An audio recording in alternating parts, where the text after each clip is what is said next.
Assalamu alaikum wa rahmatullahi wa barakatuh. Praise be to Allah for allowing us all to gather here tonight, and also for giving me a really good car park out the front. Basically tonight I wanted to talk a little bit about my way to Islam.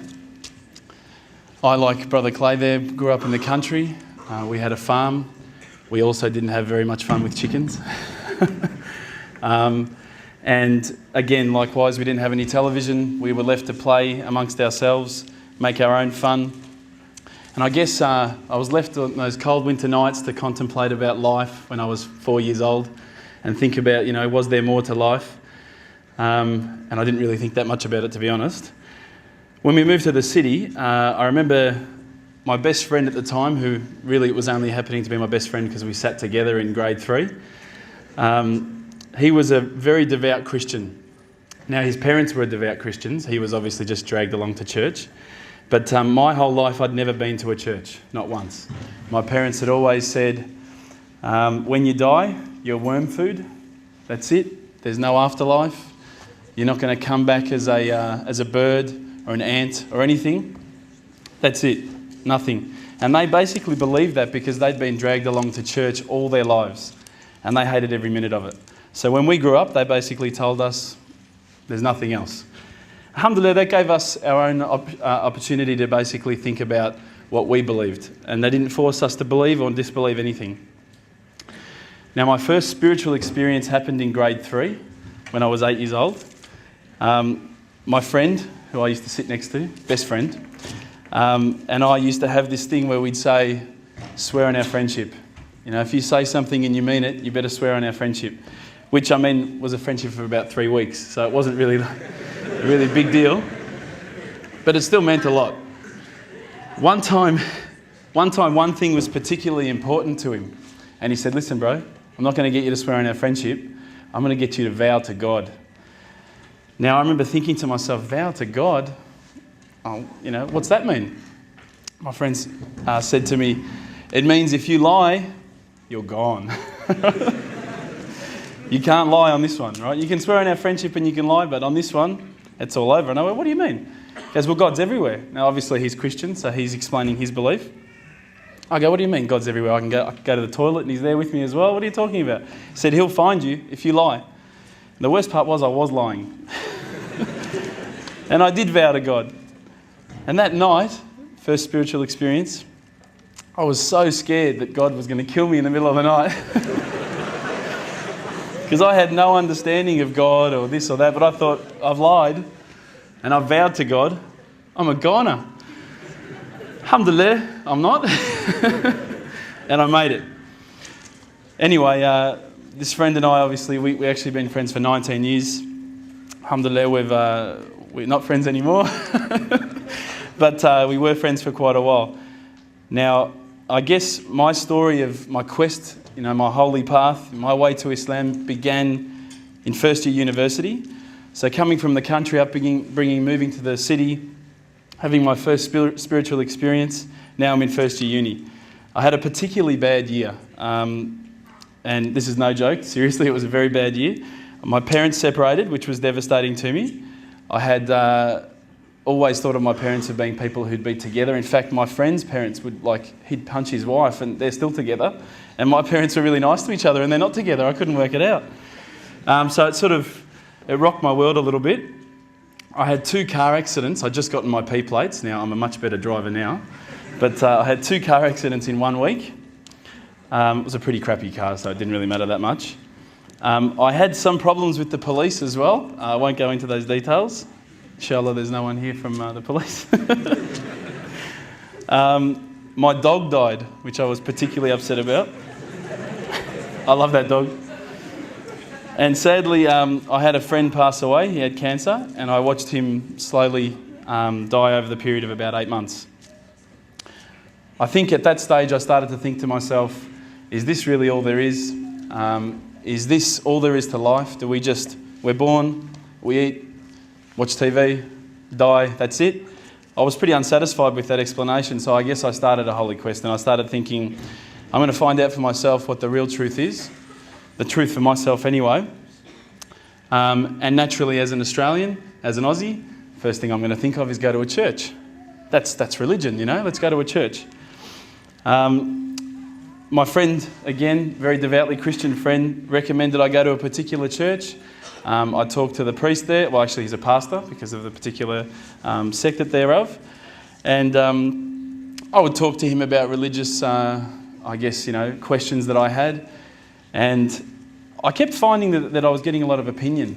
And he recommended that I go along to a church camp. I got a bit nervous, right? But alhamdulillah, nothing else happened except some fun. We went along to this church camp. I'm not meaning to offend anyone here, by the way, okay? We went along to this church camp and everybody was singing so much, I couldn't believe it. I didn't know any of the words that anyone was singing. I didn't know any of the notes to hit or whatever. I felt pretty stupid. But it was a really nice camp. Everyone was really loving. Everyone was really nice to each other. Everyone kept on telling me that God loved me. And I kept on thinking, God killed my dog. He doesn't love me. One night when we were in this church camp, I remember that we were in tents and we all snuck out, as you do. And we went down, there was a lake not far from where we were camping. And we all sat down and we were talking about ghost stories. And I swear to you, this is what we believed, we could see across the lake the Grim Reaper. I mean, obviously the Grim Reaper's going to come to a church camp. That's where he's going to go. And we all, absolutely were so frightened. We all ran back to our tents and we told everyone the next day.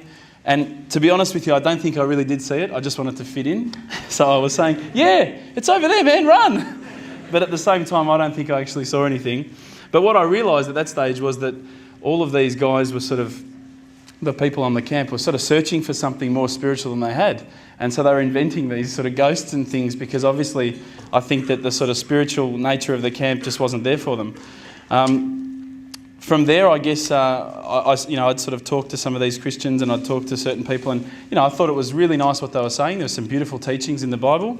I still believe there are beautiful teachings in the Bible, but I didn't find what I was looking for.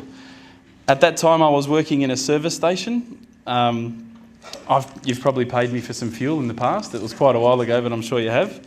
And I was working alongside a Hindu. Now, we're not talking Apu from The Simpsons or anything like that, but lovely guy. He was studying as well at the same university, at this university, at Melbourne Uni. And we would have these deep theological debates at about midnight while people were buying their gas. They were taxi drivers, this and that. And one of the things that I kept on asking him is, talk to me about all these gods. I don't understand. How come you have to have all these gods? He goes, no, well, there's all these gods and there's a certain number of gods that are more powerful. I said, but seriously, bro, what's the deal with the guy with the elephant head? Come on, he's got a few arms, he's got an elephant head. Come on, what's going on there? You've got lions' heads, tigers' heads, eagles' heads. They're all so much better than the elephant's head. Why did he pick that one? And he didn't find it very funny. But again, I kept on, I was taunting him a little bit, but I was trying to find the truth. Another friend of mine is a Mormon, and that's the Church of the Latter-day Saints. And I found that this religion was actually a lot closer to what I thought a religion should be. These guys don't drink. They have dress codes. They obviously have to be quite modest. They don't drink caffeine, so Coke's out. So if anyone here likes Coke, forget it. Don't be a Mormon. You can't drink it. That's not the only reason, but anyway. Again, I went to their house. We had dinner, beautiful meal. And then they said, listen, let's all kneel on the floor and pray. And I thought, oh yeah, that's quite nice. It was a nice meal. I should probably thank someone for it. So we knelt down, and then everyone started singing again. And I thought, what is with this singing, man? They're not telling me the words, I'm just going, it's terrible. It's terrible. And I thought I had a good voice, but I know I don't. I know I don't now. I also investigated Judaism. Now, as Brother Samir mentioned, my name is Reuben, and you've probably seen at the end of movies, you've seen Rubenstein or Rubenberger or all these sort of things. They probably thought I was Jewish, right? Because they were really nice to me at the start. But again, after I kept on asking questions, I just didn't find what I was looking for. Then I looked into Buddhism. Now, I really liked Buddhism. I thought this was great. You get to relax. You get to be one with yourself. Now, I really enjoy being one with myself and relaxing. But again, what I sort of started to find was that this is not so much a religion of God. but just a good way to live. It's a nice way to live. So I went and spoke to my friend, this religious Christian friend of mine, and I said, look, I've investigated all the religions and I can't find what I'm looking for. And he said to me, well, what have you investigated? And I said, oh, well, look, I've investigated Christianity. I've investigated this ism, this, that, all the isms. And he said to me, you've actually missed out one. I said, no, I don't think so. I think I pretty much covered everything. He goes, well, what about Islam? And I went, Islam? Okay. Mate, they're terrorists. I'm not going to investigate Islam. They're crazy. No way, you know. But lo and behold, alhamdulillah, I found myself walking into Preston Mosque one day. I was very nervous parking my car in the car park. I thought it might explode. I walked in through the doors. I looked around. There was hardly anyone around. I thought, good. I walked straight across the prayer rug with my shoes on. I walked straight past the brother praying. As he went into sujood, I almost stepped on his head. I had no idea, right? I walk across and I stopped. Abu Hamza came out of a door. That's the brother who just introduced us before, Samir. And I thought, this is it. I'm about to die. I've seen this guy before. I've seen him on the news. I can't believe I come here looking for answers and I'm going to die. This is not fair. But, alhamdulillah, the first words to come out of Abu Hamza's mouth were, how you going, mate? Now, he looked like he just walked out of the Sahara Desert, right? He had a beard down to here. He was wearing a dress that I thought it was a dress, right? But I wasn't going to tell him it didn't look good. No way. All he needed was a can of VB and he could have been, how you going, mate? One of the boys. So, alhamdulillah, he was very welcoming and I was very thankful. I was quite frightened, even though I'm twice his height. We basically then sat down and I talked to the brothers. There was a couple of brothers that were always quite regularly there during the day when I could make it, in between my lectures when I went to them. And we used to sit down and we'd talk about the different sort of questions that I had and the things that I wanted to know about Islam. They were very hospitable. I kept on getting cups of tea, biscuits. Now, no other religious sect had done this for me, right? So I was quite impressed. And I didn't just come back for the biscuits, I also came back for the knowledge. Now, as an Aussie, I was not used to this level of hospitality, I should say. I'm not sure, I don't want to offend anyone again, but as an Australian, if you offer someone a cup of tea and they say no, you go, okay. These guys wouldn't take no for an answer. Would you like a cup of tea, bro? No, thanks, bro. Are you sure? No, I'm right. Are you sure, bro? I'll go get one. No, I'm right, bro. No, I'm getting one anyway. Sure, look, I'll just get you one, right? No worries, I'll get you one. All right, man, I'll take the tea, you know? Subhanallah. So I had to keep on taking toilet breaks, you know, there's cups of tea waiting when I come back. I put on about 10 kilos in my quest for religious enlightenment. But anyway, as I say, we get back to the questions I was asking the brothers. Now, what I'd found with a lot of the other churches and people that I'd spoken to, religious leaders, was that when I asked a question, they would quite often just say, your answer is this. I'd say, oh, okay, that's pretty good. When I was sitting down with the brothers from the mosque, when I would say, listen, I don't understand this, what about this? They would never just answer from their opinion. They would always pick up the Quran, they would open it up, and it would be like, they're like human indexes. They would just, bang, page 142, read this. And I would read it and I would go, wow, that's beautiful. And I would say, look, you know, where's all this part about killing people and blowing up cars? And I don't see that. Is it somewhere towards the back that I haven't read it yet? You know, I can't find it. You know, I haven't quite gotten up to that bit yet. And they said, no, we'll talk to you about what we know and then we'll tell you what the media says. Now, my obvious first impressions when I walked in were that these guys were terrorists. And I found nothing but the opposite. I found that they were the most hospitable, caring, nice people. I mean, these are guys that would say, do you need a lift home? Because they saw my car. Do you need a panel beater? Do you need a new motor? But they really cared, and I could see it in their eyes that it wasn't something like, you know, if you go to a church, you need to donate, or, we're looking for money from you. These guys really cared, and it intrigued me. I thought, how can they care so much about something? It blew me away. So I kept on asking questions, and as the brother before me was speaking about alcohol and marijuana and all those sort of things, obviously I'd also taken all of those things. Alcohol, I loved the drink. Loved watching the footy with a can of VB, all that sort of stuff. But I asked the brothers, I said, look, I know that in Islam we can't drink alcohol. Well, you can't drink alcohol. And I remember speaking to them, and they said, look, Islam is not just a religion for yourself, it's also a religion based on a whole social community. Just because some people might be able to say, I can just have a drink of wine with dinner and that's it, doesn't mean that everyone can do that. At the same time, some people only have a drink and next thing they've drunk 10, they're driving a car and they've run over some poor kid on the road. So the fact that Islam has this social conscience, it's saying there are some that are going to abuse it, some that aren't. Prevention is better than cure. Rather than try and look at something that we can cure later on, Allah knows we're going to abuse it, right? And let's face it, people with alcohol, they abuse it. And I was a security guard for quite a while. I saw a lot of people abusing alcohol. So alhamdulillah, I started realising that Islam is not just about each individual, it's also about a community. I also asked questions about the hijab and why couldn't I wear it?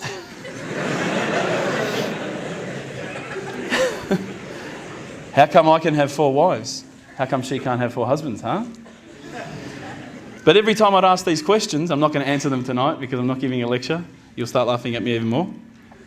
They would still give me reasons, and as an Australian, I would still struggle a little bit with some of their reasons, but the more and more I thought about this whole social idea of Islam working as a community, I realised that all these things really fit well together. It's very difficult from an outside point of view to think, okay, the scarf, or okay, the beard, or okay, the kebab, okay, the abaya, whatever. But once you start actually looking inside the religion working as a whole unit, as in implementing every step of the way, it starts to make sense. And it started to make sense. But again, I didn't want to just make a leap of faith because I wasn't looking just to say, hey, that's my religion. These guys have got panel beaters, mechanics. These are the guys for me, right? I wanted to actually find something that for me really made sense. One night, I was sitting at home. Now, I apologise to some people who may have heard this story. It's called the candle story. I was sitting at home and I thought to myself, I want to be, one with myself again. I want to get closer to Allah. So I lit a candle. I opened the window. I had the blinds drawn. It was a nice night, a bit warm, I thought this is about as spiritual as it gets, a candle. The Quran. I'm sitting there reading. And I stopped and I thought to myself, look, this is the time. Tonight, Allah and me, we're going to have a bit of a conversation. We're going to, we're going to bond. All I need from you, Allah, is just a sign. Just a little sign. Look, nothing too major, just maybe a bolt of lightning. Bolt of lightning for you, man. Come on, you created the earth. This is just a bolt of lightning. It'll be easy. So I sat there and I went, okay, go. And I swear to you, nothing happened. Absolutely nothing. I was really disappointed. I said, Allah, this is your chance. I'm here. I'm asking you. Where's my sign? Come on. I'll give you another chance. Maybe you were busy. It's night time here. It's busy over the other side of the world. I'll give you another chance. I said, look, this time, don't worry about a bolt of lightning. Maybe I could just get a bit of a creak in the floor. Maybe I could hear a car backfire. Something that I'll know it's for me, but no one else will know. It's just between you and me. Again, I said, go. I'm waiting. And I waited. I think I waited about a minute. And that felt like a long time at the time. And nothing happened. Absolutely nothing happened. And I was really disappointed. I thought, I'm like on this cliff. I'm on the edge of a cliff. I'm about to jump into Islam and I just haven't been pushed. I haven't taken that little leap. So I thought, look, I'll keep reading Quran and I'll talk to the brothers. I'll say that I spoke to Allah and He didn't answer me. Didn't even get an answering machine, nothing. So I turned the Quran, turned to the next page where I'd finished off. SubhanAllah, the very next verse that I read, for those of you who ask for signs, have we not shown you enough already? Look around you at the skies, the stars, land, the oceans. These are the signs for the people of knowledge. Subhanallah. Straight away, my whole world changed. I was staring at the Quran. I was just in shock. I couldn't believe that I'd been so arrogant to ask for my own specific sign when the signs had been around me all the time. There's a creator because there's a creation. So I closed the Quran. I had the best night's sleep, I got to tell you. I went straight to the mosque the next day. Alhamdulillah, Abu Hamza was there again. I said, Abu Hamza, this is what's happened to me. He said, that's it, you become a Muslim today. There's no mucking around with Abu Hamza. I said, but wait a second, I just had a zinger burger with dude on the way here, you know. I got to brush my teeth or something. I heard we can't eat ham, you know, what's going on? He goes, don't worry about all that. Yallah. So, but when I walked into the mosque, the people just started pouring in. And I went, subhanAllah, look at this religion. You know, I've been to churches where there's, 20 people, 30 people, 50 people. There was about 1,000 people that night. And I thought, this is amazing. This religion is truly the religion of choice. And then I found out it was the first night of Ramadan. The good old Ramadan Muslims. But still, it was nice. So anyway, Abu Hamza took me aside. He said, look, you're going to have to say a few words. I said, what do you mean I've got to say a few words? I thought I just had to sign something, get a bit of garlic sauce on my tongue or something, that's it. I'm a Muslim. He said, no, you've got to make shahada, we need witnesses. You've got to say these words. I said, can't you just let me do it in English? I said, have you seen the guys out there, man? They've all got beards down here, they're massive. You get these words wrong, I'm a dead man again, you know? He goes, no, you have to say them, and trust me, bro, trust me. And I did, and alhamdulillah, I did. I stood up in front of all the brothers, and I, to be honest with you, I was looking across this sea of beards. I was mesmerised. I started to say the words, and all the fear went out of my body and out of my heart. Ashhadu an la ilaha illallah wa ashhadu an Muhammadan Rasulullah. And I felt like a shower had been turned on and my whole body had been flushed clean. And trust me, I needed to be flushed clean. I was standing up there.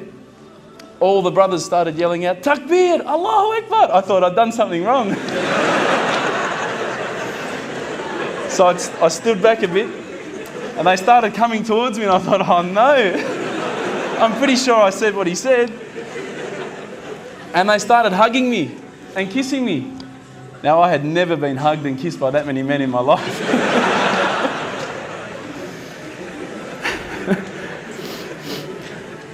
But I felt the brotherhood. Straight away, I could see people had tears in their eyes. And subhanAllah, I had tears in my eyes. And I sat there with people and I spoke to people I didn't even know, I'd never met before in my life. And they were talking to me as though I'd known them for 30 years. And it was that day, that point in that moment that I realised I had more brothers, more sisters than I could ever have imagined. And good brothers and sisters, not bad ones, I'm talking good ones. SubhanAllah, I sat there maybe, I don't know, I can't remember how long, just talking to people. They were asking me questions. I went home with such a beautiful feeling because I knew at that stage that I had a clean slate. It was my chance now to start again, to forget about the drinking, to forget about marijuana, dope, whatever, anything else I'd done in the past, and to start doing good things. If you haven't felt the feeling that I'm talking about, I sincerely hope it happens to you at one stage in your life. I encourage you to investigate all the religions, and particularly Islam. I would say that one of my favourite verses, I'll end with this verse, is a particular verse that says, let there be no compulsion in religion, because the truth stands clear from error. Assalamu alaikum.